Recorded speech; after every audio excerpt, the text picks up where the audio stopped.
بسم اللہ الرحمن الرحیم۔ السلام علیکم ورحمۃ اللہ وبرکاتہ۔ اللہم صلی علی محمد النبی الامی وعلی آلہ وسلم تسلیما کثیرا کثیرا کثیرا۔ اس ویڈیو کا مقصد ہے کہ بھائی جیسے حالات ہمارے چل رہے ہیں تو ہم اپنی مسجدوں کے ائمہ اور جو ہے مؤذن ہوتے ہیں، خادم ہوتے ہیں، ان کا بھی خیال کریں۔ اب ہمارے یہاں یہ تو ہے کہ بھائی مسجد میں ہم خرچ کرتے ہیں، اچھی بات ہے، مسجد کو اچھا ہم صاف ستھرا رکھتے ہیں، اس میں ٹائلز وغیرہ لگواتے ہیں، یہ بھی اچھی بات ہے، اس سے بھی اٹریکشن بڑھتی ہے، لوگ نماز پڑھنے کی طرف مائل ہوتے ہیں۔ صاف ستھری مسجد میں لوگوں کی طبیعت زیادہ چلتی ہے نماز پڑھنے کے لیے۔ تو اس کے ساتھ ساتھ جیسے اب حالات چل رہے ہیں، کتنی مہنگائی ہے، تو ہم اپنا مینٹلی لیول بھی تو اونچا کریں نا، کہ ہمارا وہی جو 200-300 سالوں سے چلا آ رہا ہے کہ بھئی مؤذنوں کی اور جو ہے خادموں کی تنخواہیں کم ہوں، یہ باپ داداؤں سے ہمارے چلا آ رہا ہے، تو اس کو ہم توڑیں، اس چیز کو ہم ختم کریں۔ اب نئی جنریشن ہے، وہ یہ بات زیادہ سمجھتی بھی ہے، لیکن ہوتا کیا ہے کہ اس نے اپنے باپ دادا کو یہ مسجد میں کرتے دیکھا تو وہ بھی ایسی کرتے ہیں، جب وہ باپ دادا کی عمروں میں پہنچتے ہیں مسجد کا ہولڈ ان کے پاس آتا ہے۔ مسجد کے ہم اپنے اماموں اور مؤذنوں کے، ائمہ حضرات اور مؤذنین کے جو ہے وہ بھئی ان کے بھی تو خرچے ہیں آج کل کی مہنگائی میں، اور یہ گزارے نہیں ہوتے ہمارے یہاں۔ یا تو ہمارے ذہنوں میں یہ بات بیٹھی ہوئی ہے کہ جو غریب مولوی صاحب ہوتے ہیں زیادہ متقی ہوتے ہیں بنسبت امیر کے، اگر ہم تنخواہ بڑھا دیں گے تو یہ پیسے والے بن جائیں گے، گناہ گار ہو جائیں گے، نیک نہیں رہیں گے۔ ایک تو ہمارے ذہنوں میں یہ بات بیٹھی ہوئی ہے، میں اس پہ ایک علیحدہ سے ویڈیو بناؤں گا کہ کس وجہ سے بیٹھی ہے یہ بات، یہ ہمارے لاشعور میں یہ بات ہے۔ دوسری بات یہ ہے کہ ہم پچھلے بزرگوں کے واقعات پڑھ کر بھی ہم ان سے غلط مطلب لیتے ہیں۔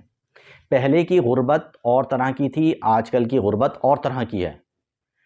صحابہ رضی اللہ تعالیٰ عنہ میں سنا کبھی کہ ان کے پاس مکانات نہ ہوں، سواری نہ ہو، یا کوئی ایک آدھا صحابی ہوتا ہے جس کے پاس مکان نہیں، سواری نہیں ہے۔ ان کا بیسک مسئلہ جو تھا صحابہ کے دور میں بھوک تھا، اس کے بعد بھی یہی چلا آیا، بھوک مسئلہ تھا۔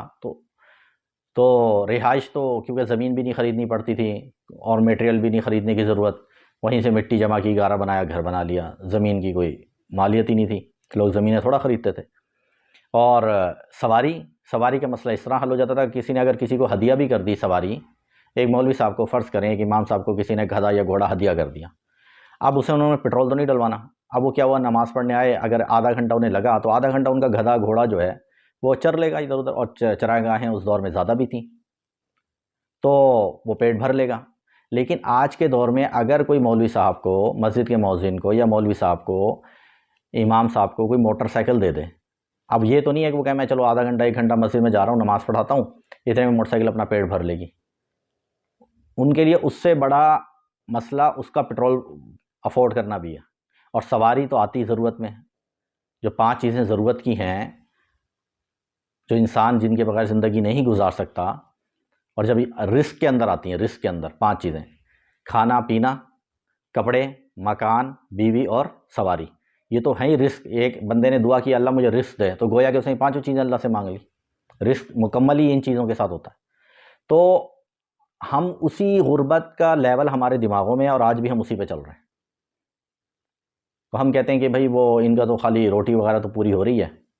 بھائی آج کل اچھا، پہلے تعلیمی نظام میں کوئی پیسے نہیں خرچ ہوتے تھے، آج کل کے تعلیمی نظام میں پیسے خرچ ہوتے ہیں۔ بچوں کو پڑھانا تو ہے، صحیح ہے، چلو اگر آپ کہیں بھائی اسکول کالج میں نہ ڈالیں، مدرسے میں ڈالیں، تو مدرسے میں پہنچانا، لانا، لے جانا، وہ بھی تو خرچہ ہے علیحدہ سے۔ پہلے تو یہ مسائل تھے ہی نہیں، پہلے بچے پیدل بھی چلے، آج کل کے حالات بھی ایسے نہیں ہیں، اور جانا بھیجنا بھی نہیں چاہیے۔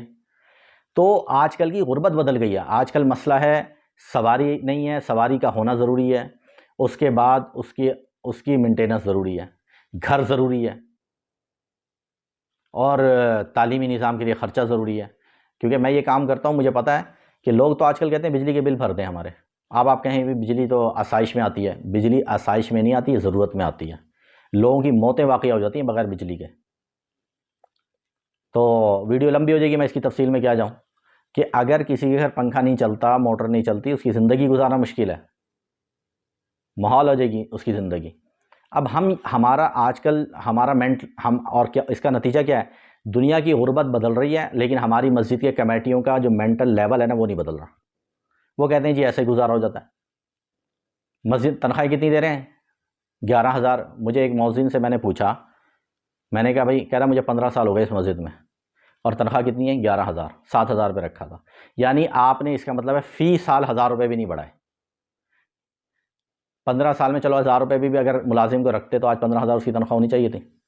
آپ پاکستان کا آئین توڑ رہے ہیں، پاکستان کا قانون توڑ رہے ہیں۔ پاکستان کے قانون کے اندر یہ بات ہے جب بجٹ پیش ہوتا ہے کہ کم سے کم مزدور کی تنخواہ کتنی ہو، 26 یا 27,000 ہے، اس دفعہ 28 تک ہوئی ہے شاید، آپ وہ بھی نہیں دے رہے۔ پھر آپ تو ایک مزدور والی تنخواہ نہیں دے رہے موذن کو، تو اللہ کے یہاں آپ کی پکڑ نہیں ہوگی۔ اور سب سے اللہ پوچھے گا ملازمین کے بارے میں، آپ کی تہجدیں اللہ پہلی فرصت میں کہے گا تہجدیں سائیڈ میں کرو، چلو بھائی جو آپ پہلی صف میں قرآن پڑھتے تھے نا، وہ پہلی صف کے لیے جھگڑتے تھے اور حملہ آور ہوتے تھے لوگوں پر، یہ ساری چیزیں تو کرو سائیڈ میں، تو پہلے تو اسی پر آ جاؤ نا۔ تم نے قانون اپنے ملک کا بھی توڑا جس ملک میں تم رہتے تھے، اور تم نے مزدور کو مزدوری بھی پوری نہیں دی، اس حدیث کو بھی توڑا کہ اس کی مزدوری مزدور کو اس کی مزدوری پوری کی پوری ادا کر دو اس کا پسینہ خشک ہونے سے پہلے، اور جو بنتی ہے وہ تو دینا بندہ، جو معاشرتی طور پر معاشرے میں جو رائج ہے اس کے مطابق مزدوری دو، ہم وہ بھی نہیں دیتے۔ نمازیں ہمیں چاہیے اعلیٰ پیمانے کی، اور 10-10 ہزار روپے کیا اعلیٰ پیمانے کی نمازیں ملیں گی ہمیں؟ بھئی وہ جیسی 10,000 کے اعتبار سے تو بہت اچھی نماز ہوگی وہ، اگر کمپیئر کریں آپ پیسوں سے، تو بھئی ہم خدا کا خوف کریں، اللہ سے ڈریں۔ مسجد میں آواز لگتی ہے، سولر سسٹم لگ جائے، ابھی ایک مسجد میں، جس مسجد میں میں یہ واقعہ بتا رہا ہوں ادھر یہ آواز لگی، لوگوں نے لاکھوں روپے دے دیے، تو بھائی اگر کمیٹی والے کہتے ہیں کہ بھئی ہمارے پاس تنخواہ دینے کے لیے پیسے نہیں ہیں تو آپ آواز لگائیں۔ جب آپ دنیا جہاں کے لیے چندہ کر سکتے ہیں، آپ مؤذن اور امام کے لیے چندہ نہیں کر سکتے؟ آپ آواز لگائیں، آپ کہیں کہ بھئی وہ جو ہے ہمیں تنخواہ دینی ہے، کیوں نہیں لوگ دیں گے؟ جو سولر کے لیے پیسے دے سکتے ہیں نا، وہ اس کے لیے بھی دے سکتے ہیں۔ بھائی ہمیں بالکل احساس ہی نہیں ہے، ہمارے اندر بالکل وہ شاید صلاحیت اور قابلیت ہی ختم ہو گئی، ہمارے دماغ معاف ہو گئے ہیں، اور ہم کہتے ہیں جی بس تنخواہ اتنی ہونی چاہیے۔ تو میں تو ان مسجد والوں کا میں نے کہا آپ جو کمیٹیوں میں ہیں، آپ اللہ سے دعا کریں کہ ہماری 7 نسلوں میں اللہ ایسا بندہ پیدا نہ کرے جس کی تنخواہ مؤذن و امام سے زیادہ ہو اس دور کے اعتبار سے۔ اللہ سے پھر رو رو کے دعا مانگے، یہ تو اتنی بابرکت تنخواہ ہے پھر تو۔ میرے بچے کی تنخواہ تو لاکھوں روپے ہو، اور جو مؤذن ہے جو امام ہے وہ بھی تو کسی کا بچہ ہے بھائی، اس کے ماں باپ کی بھی تو خواہش ہوگی کہ ہمارے بچوں کی تنخواہیں لاکھوں میں نہیں ہوگی، اس کا دل نہیں ہے، دل آپ کا ہی ہے صرف۔ تو بھائی ہم کچھ تو عقل کے ناخن لیں، ہم کیا کر رہے ہیں؟ اور پھر ہنستے، اگر سمجھاؤ اتنے ہم ڈھیٹ بن گئے ہیں، کئیوں سے بہت زیادہ گہرا تعلق ہوتا ہے، میں انہیں تھوڑا میں انہیں سمجھانے کے لیے ذرا سخت جملے، جیسے ہوتا ہے بندہ بےزتی کرتا ہے کسی کی، اس انداز میں ہی سمجھاؤں، آگے سے دانت نکالتے ہوئے نکل جاتے ہیں، کیونکہ انہوں نے اسی پہ چلنا ہے، پیٹرن پہ۔ کس طرح سمجھائے بندہ؟ پیار سے سمجھائے تو بھی عقل کام نہیں کرتی، تھوڑا سا بےزتی کرنے کے انداز میں سمجھاؤ تو بھی دماغ کام نہیں کرتا، تو بھائی ہم کس طرح سمجھاؤ؟ یعنی ہم ماننے کے لیے اس طرح تیار ہی نہیں ہیں۔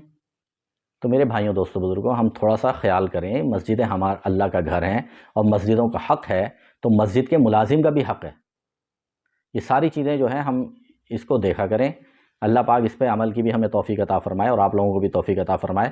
ہم اس ریت کو اب توڑ دیں جو ہمارے باپ داداؤں نے شروع کی ہوئی تھی نا ریت، اس کو ہم ختم کریں، غلط تھی وہ، مان لیں ہم، اور اب ہم کوئی اچھی ریت پیدا کریں تاکہ اس کا اجر، کیونکہ حدیث میں آتا ہے جو امت میں انسانیت میں اچھی عادت ڈال کے جائے گا تو قیامت تک اس کو اس کا اجر ملتا رہے گا۔ کوئی بری عادت، بری ریت شروع کرے گا، قیامت تک اس کو اس کا گناہ کا، اس کو تو ملے گا جو کریں گے، اس کو بھی گناہ ملتا رہے گا۔ جیسے حابیل نے قتل کیا، قابیل نے قتل کیا حابیل کو، تو قتل اب قیامت تک جتنے ہوں گے، حضور فرماتے ہیں کہ سارے قتلوں کا گناہ اس کو بھی جائے گا، کیونکہ انسانیت میں قتل اس نے شروع کیا۔